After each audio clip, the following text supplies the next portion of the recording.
पाकिस्तानला नेस्तनाबूत करणारी ही कोणकोणती क्षेपणास्त्र आहेत आपण त्यावरती नजर टाकूया।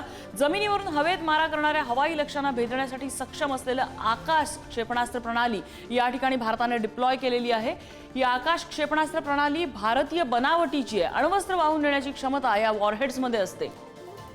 भारताच्या DRDOने ही विकसित केलेली आहे। अनेक हवाई लक्ष्यांना भेदण्यासाठी आकाश क्षेपणास्त्र प्रणाली ही सक्षम आहे। R-73 क्षेपणास्त्र हवेतून हवेत मारा करत थेट लक्ष्याच्या दिशेने नसताना सुद्धा हल्ला करण्याची क्षमता या R-73 मध्ये आहे। एक महत्त्वाची क्षेपणास्त्र प्रणाली अत्यंत चपळ आणि तीक्ष्ण वळण घेण्याची क्षमता या क्षेपणास्त्रांमध्ये असते, या मिसाइल्समध्ये असते। त्याचबरोबर पेचोरा S-125 क्षेपणास्त्र जमिनीवरून हवेत मारा करणारे हे क्षेपणास्त्र आहे।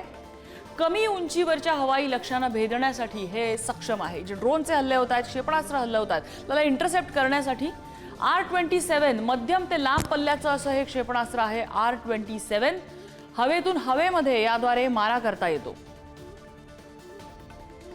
हेलिकॉप्टर क्रूज क्षेपणास्त्र भेदण्याची सुद्धा या R-27 मध्ये क्षमता आहे। बराक 8 इस्रायली बनावटीचं आहे। कोणत्याही प्रकारच्या क्षेपणास्त्र हल्ल्याला हे परतवून लावू शकतं। एकाच वेळी अनेक लक्ष्यांना भेदण्यामध्ये क्लस्टर अटॅक ज्याला म्हणतो तो सुद्धा यामुळे शक्य होतो। नौदल, हवाई दल आणि लष्कर तिन्ही दलांकडनं बराक 8 क्षेपणास्त्र प्रणालीचा वापर केला जातोय। आणि यासोबतच रशियाकडनं घेतलेल्या S-400 ही क्षेपणास्त्र प्रणाली आहे, जी आणखी 5 ठिकाणी डिप्लॉय करण्यात आलेली आहे। आणि त्यामुळे भारताने आपल्या सीमा सुरक्षित केलेल्या आहेत। आणि भारताच्या या प्रहाराने पाकिस्तान चांगलाच हादरलाय। पाकिस्तानचे लॉन्च पॅड्स भारतीय सैन्याने उडवले, तर इकडे पाकिस्तानच्या पोस्टवर सुद्धा भारतीय लष्करानं हल्ला केला आणि त्या उद्ध्वस्त केल्यात। काश्मीरच्या पूंछ आणि राजौरी भागामध्ये त्यानंतर पाकिस्तानी सैन्याने अंधाधुंद गोळीबार केला। यात नागरिकांच्या घराचं अतोनात नुकसान झालंय।